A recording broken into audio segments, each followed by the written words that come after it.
I'm glad to see you here this morning. You know, this morning is the last time I spoke. I'm going to do things a little bit different, so bear with me.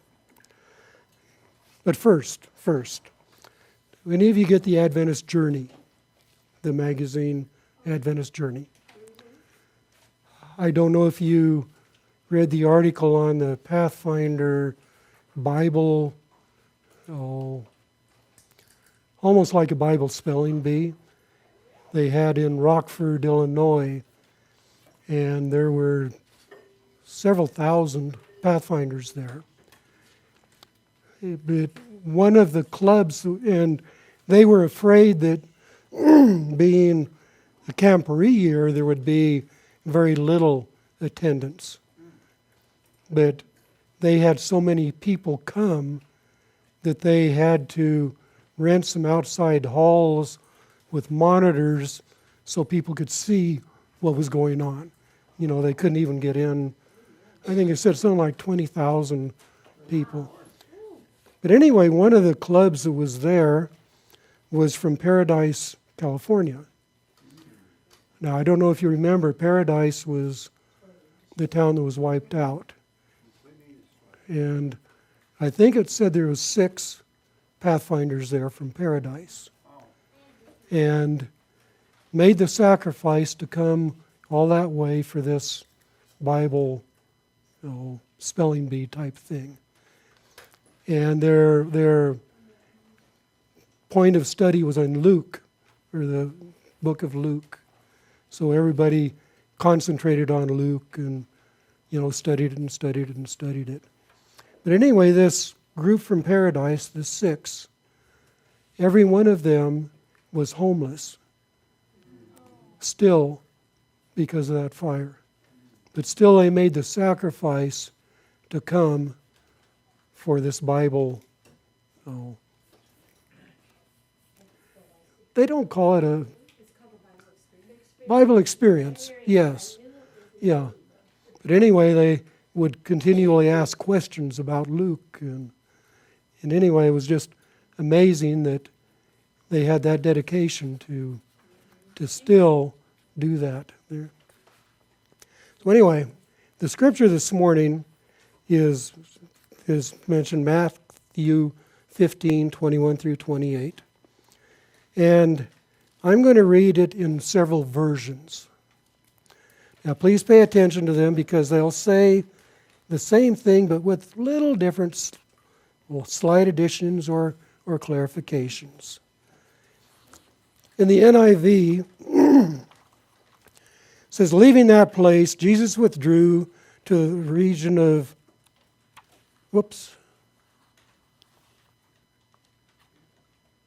Yes. Did I get the right one? Yes. To the region of Tyre and Sidon. A Canaanite woman came from that vicinity, came to them, crying out, Lord, Son of David, have mercy on me.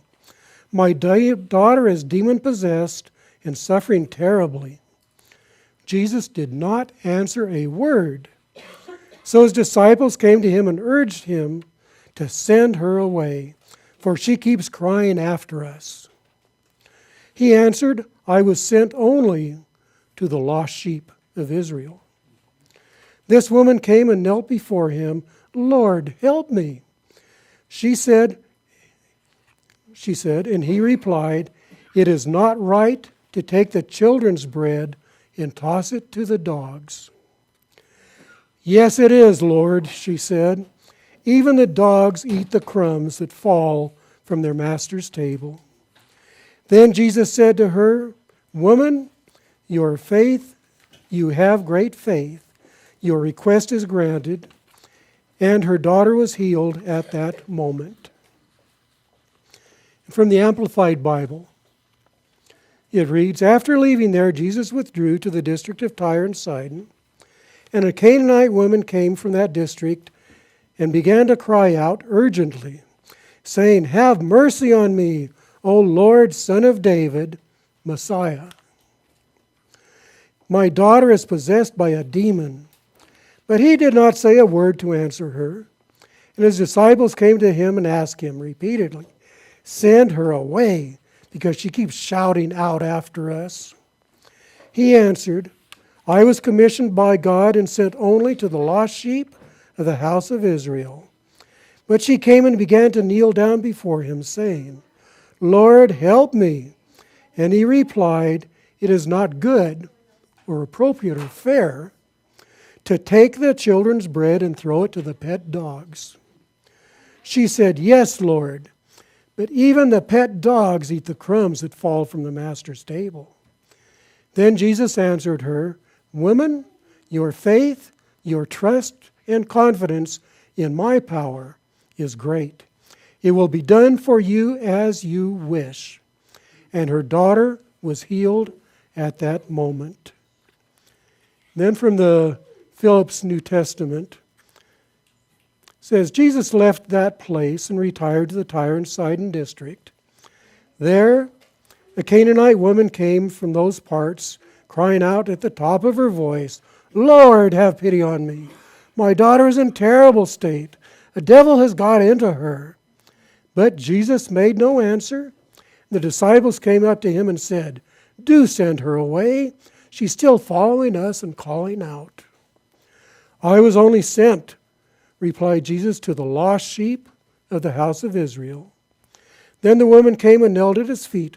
"Lord, help me," she said. "It's not right, you know," Jesus replied, "to take the children's food and throw it to the dogs." "Yes, Lord, I know, but even dogs live on the scraps that fall from their master's table." "You certainly don't lack faith," returned Jesus. "It shall be as you wish." At that moment, her daughter was cured. And then in the Living Bible, it says, Jesus then left that part of the country and walked the 50 miles to Tyre and Sidon. And I looked on the map, and yep, it's 50 miles up there. That's quite a hike. A woman from Canaan who was living there came to him pleading, "Have mercy on me, O Lord, King of David's son. For my daughter has a demon within her, and it torments her constantly." But Jesus gave no reply, not even a word. Then his disciples urged him to send her away. "Tell her to get going," they said, "for she is bothering us with all her begging." Then he said to the woman, "I was sent to help the Jews, the lost sheep of Israel, not the Gentiles." But she came and worshipped him and pled again, "Sir, help me." "It doesn't seem right to take bread from the children and throw it to the dogs," he said.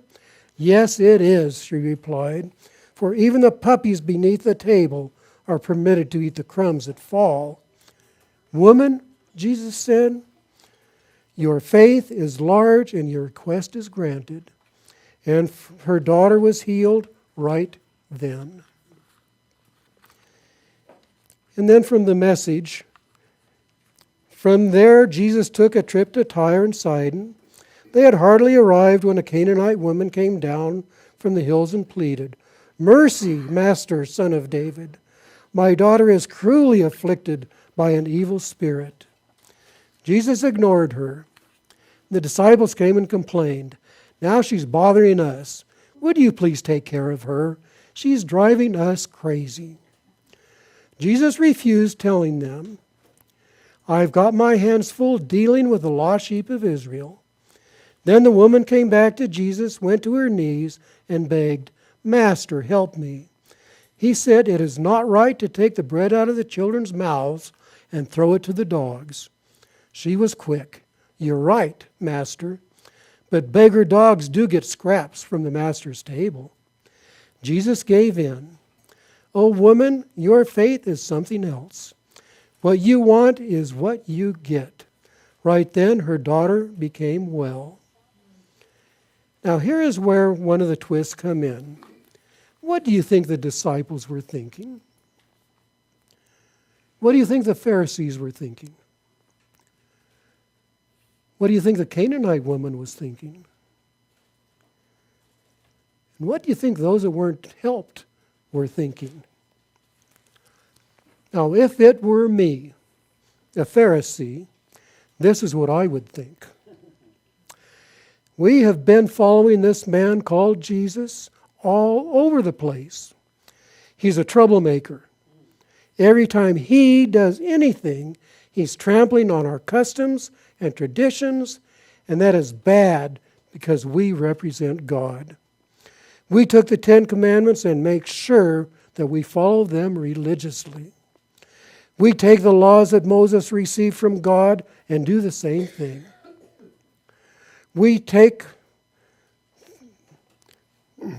follow them to the letter, and for the good of the people, we even have improved on them to make them fit our situation better. And we enforce these laws, and the people know it. They know if they don't follow them, they will suffer the consequences. The common people say and do what we say because we are also keeping them at peace with the Romans. If we don't cause problems, they don't cause problems for us. It is better to compromise than to suffer the consequences with the Romans. The problem is that when the people hear and see this man Jesus, they begin to doubt our leadership. He talks about saving them from their sins and setting them free. This Jesus is a heretic. Only God can forgive sins, and that is through us. Here, he heals a person and forgives them. That is blasphemy. If we don't put a stop to this, we're going to lose our power because it comes from the people. We keep hounding this Jesus and his disciples and confronting them, but I just don't understand it. Every time we confront them, even with our best lawyers and educated men, somehow he and his disciples turn the words upon us and make us look like fools. Well, we're not going to let him mock us this way, mock God that way. We follow him everywhere he goes and have spies around him at all times. We will find something against him that will stand up in our courts, and we will have him. That is why some of us are here today. We will get him. And here he is again spreading confusion. He lets a Canaanite woman come to him. First, a Canaanite, and second, a woman. A woman. At least he told her he couldn't help her because he was only to minister to the lost children of Israel. But this is where it gets confusing again. The children of Israel are not lost if they follow us. But then I can't believe it because here he turns right around and tells her that her faith healed her daughter. Faith has nothing to do with healing, but only God through us. We will not give up. We will get him. We are going to do God's work. He will not let us fail. Now that was my opinion of what the Pharisees would have said. But then, if it were me, a disciple, this is what I would have thought. Now, I am one of the disciples of Jesus, one of his 12 chosen people. Now, we are committed to follow Jesus. But this is getting ridiculous. Here he is, the proclaimed Messiah, the King of Israel, the deliverer, but all we do is flee and get in trouble. We don't even have a place to stay most of the time. And now we are going on a 50-mile hike to Tyre and Sidon that are not even with our Jewish beliefs. Worst of all, he's been telling us some nonsense about him dying and leaving us. How is he going to be king to overthrow the Roman rule if he's dead? Problem is we don't have anywhere to go. The religious leaders are against us no matter where we go. The common people, like us, flock around him, but only because they hear they might get some free food or healing. Most of them would just be beggars just like us if it were not for Jesus. Enough complaining, though. Here we are, and as usual, there's a large group of people following and waiting for us, Jesus. I still don't understand what we are doing here. Now we have been in this area a couple of days, and this Canaanite woman keeps calling after us, pleading for Jesus, but he is ignoring her. I'm getting so tired of her, she just keeps it up. We've told Jesus how much of pain she is, how much she keeps bothering us. We have multitudes here to reach, and this one person keeps demanding his time. Get rid of her. Let us finish up here so we can get back to our own area.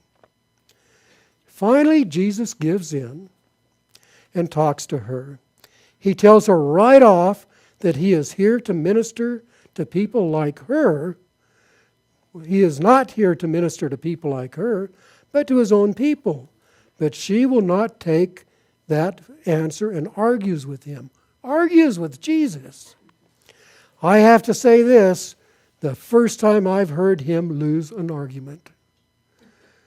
But she had so much faith and trust in him that he proclaimed that her faith, trust, and confidence in him has healed her daughter. Well, he finally got rid of her. I have a feeling that I may have seen it all wrong. Just in case, I sure hope I can sit beside him when he gets to his kingdom. That was from one of the disciples, from my thought of what maybe the disciple would have thought. And then what if I were the Canaanite woman? You know, I would have thought, what chance do I have? Not only a Canaanite, but a woman? You know, the standing of women, they don't have any standing. We cannot even approach one of our own religious leaders, much less one from Jerusalem. But I have heard so much about this Jesus, that he is actually the Son of David, the Lord. I have to try. My daughter will surely die if she does not get some intervention.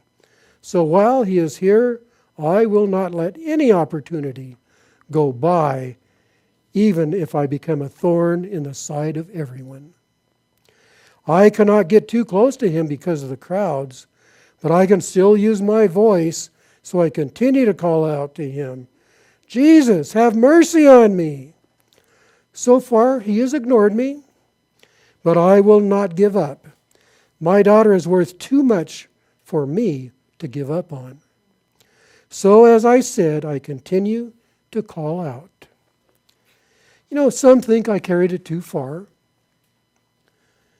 Even as his disciples tell him that he needs to do something about me because my begging after Jesus is bothering them, annoying them too much. But Jesus finally consented to talk to me, a Canaanite woman. He tried to really put me down, but I wouldn't take it because I knew he was only the one that could save my daughter. He told me he was only sent to the lost sheep of Israel. I fell before him and begged for him to help me. That's when he told me his words. His salvation was not for the dogs, but for the children of Israel. Here was my opportunity. He may have inferred that I was a dog, but that was okay because I let him know that even the dogs got the crumbs from the master's table. Then, praise God, he told me my faith, my trust, and confidence in him made my daughter whole. The demons left her. It was then that I realized that he was not ignoring me or taunting me, but testing my faith. I saw that his grace and mercy is for all, as we are all his children. I look back on it and I am sure that more followed him by his encounter with me than any preaching they could ever do. Now that was kind of this is probably what the Canaanite woman was feeling. Now, how about those that were not helped? There must have been some that were not. Now, if it were me, that one was not helped, this is what I would have thought. I know he's a quack. If he knew how much I gave to the temple, how much I've given to the poor, how important I am to this area, how hard I've worked, how much taxes I pay, he would have healed me right away. In fact, I wouldn't have even been in this condition. He is not fair. He is unjust. He needs to get his priorities straight. No wonder the Pharisees are always after him. He deserves it because he's a fraud. All this baloney about faith is ridiculous. Faith does not pay the bills, does not keep the Romans happy. I think I need help. I think I need to help these Pharisees out. I can certainly report on him, spy on him. They might even pay me for it. He healed a woman's daughter. The gender inclusiveness is ridiculous. That in itself is blasphemy. I will teach him for shunning my needs. Now, if you were a Pharisee, how would you have felt? What would your thought have been? Any ideas? He's just a terrible intruder into our territory. Intruder into our territory.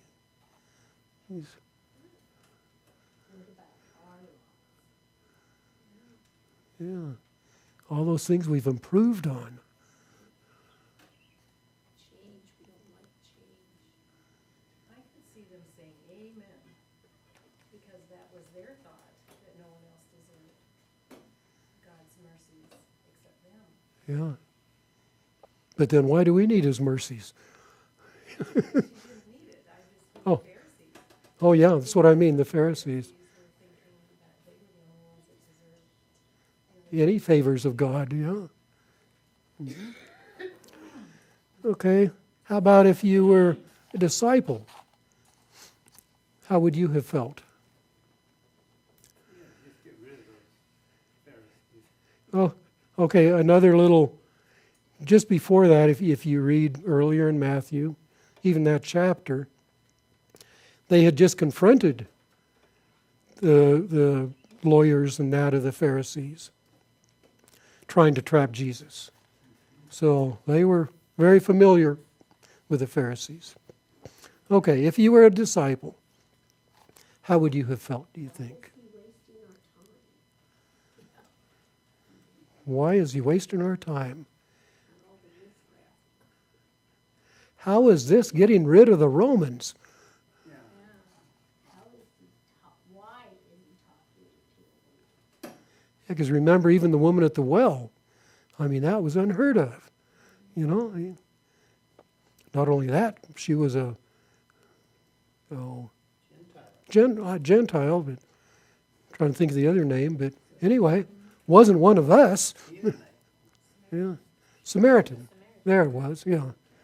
Okay. I think a lot of what he was doing was to teach the disciples quality, because they hadn't gotten to that point where they loved everyone unconditionally. And I think that a lot of this interaction was to teach them how,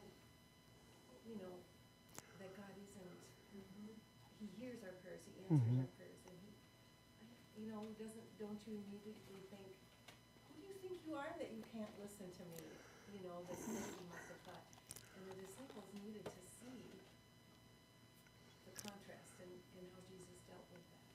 Mm-hmm. Know that he does hear our prayers no matter who we are. right.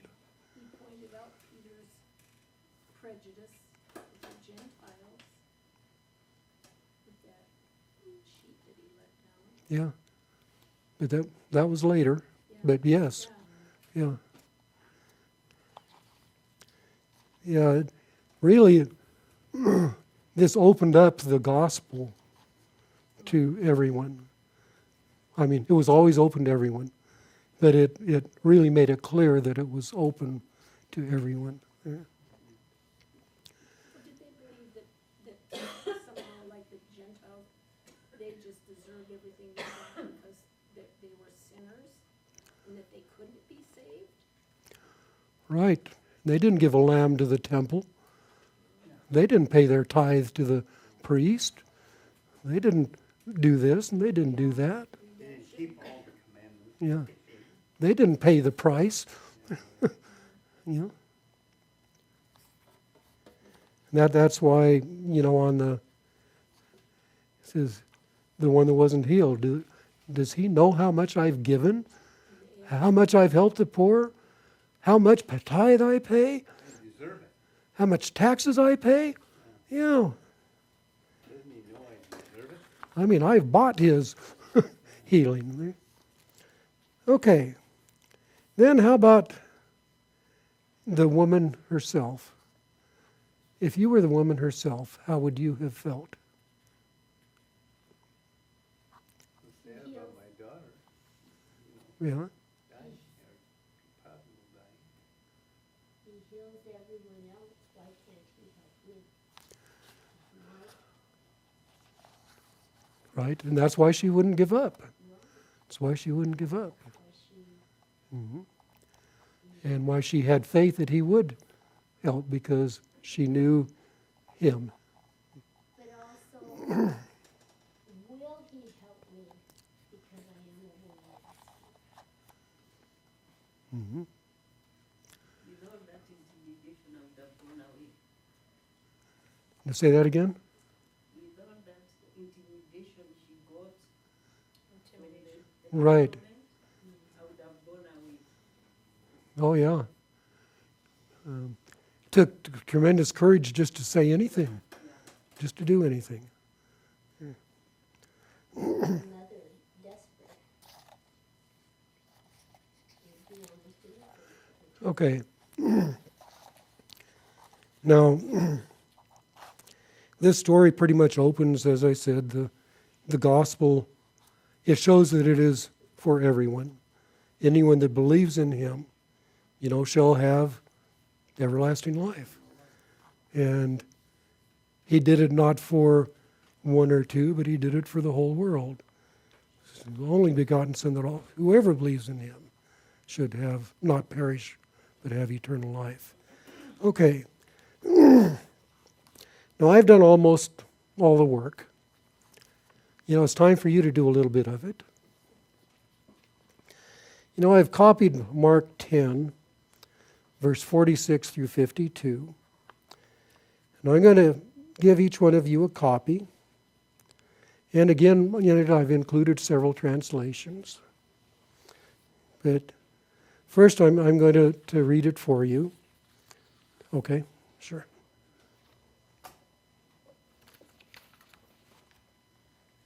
Thank you. And this is about blind Bartimaeus. Then they came to Jericho, and as Jesus and his disciples, together with a large crowd, were leaving the city, a blind man, Bartimaeus, which means son of Timaeus, was sitting by the roadside begging. When he heard that it was the Jesus of Nazareth, he began to shout, "Jesus, Son of David, have mercy on me." Many rebuked him and told him to be quiet. But he shouted all the more, "Son of David, have mercy on me." Then Jesus stopped and said, "Call him." So they called the blind man. "Cheer up, on your feet, he's calling you." Throwing his cloak aside, he jumped to his feet and came to Jesus. "What do you want me to do for you?" Jesus asked him. The blind man said, "Rabbi, I want to see." "Go," said Jesus, your faith has healed you. Immediately, he received his sight and followed Jesus along the road. And I've included several different translations there. And the last lay ministers conference, we went over that scripture, and we were each given the quick assignment to write what it was, and I was one of the disciples that, I'll just tell you what I had written. As I am a disciple of Jesus, one of Jesus' chosen 12, but my eyes were opened as much or more than Bartimaeus's, because I felt, we have a great multitude here. We can't waste our time on a beggar. We have so much more important work, so much more opportunity. But then there was the persistent cry from the beggar, and Jesus called him. I was so flabbergasted. I called him to come forth. It was below me to lead him to the Master. Just think, a blind man, me leading him? So I called him to come forth. And then the opposite, what I would do, opposite of what I would do, Jesus said, what can I do for you? I would have said, this is what I will do for you. But no, it was, what can I do for you? I saw how to make a follower of Jesus, a true follower. I questioned myself, do I have that much faith? I like to say that I do. Do I have enough faith to throw off all that I have to come to Him? My eyes were opened. Am I a disciple of Jesus? Am I really a disciple of Jesus? Now at the end of your sheet there, you'll notice that I have included the question. Now, if I were a disciple or a Pharisee or a Bartimaeus or a person that was not healed, what would I feel? The woman wasn't on this one. This is Bartimaeus. No problem. So anyway, is what I would like you to do.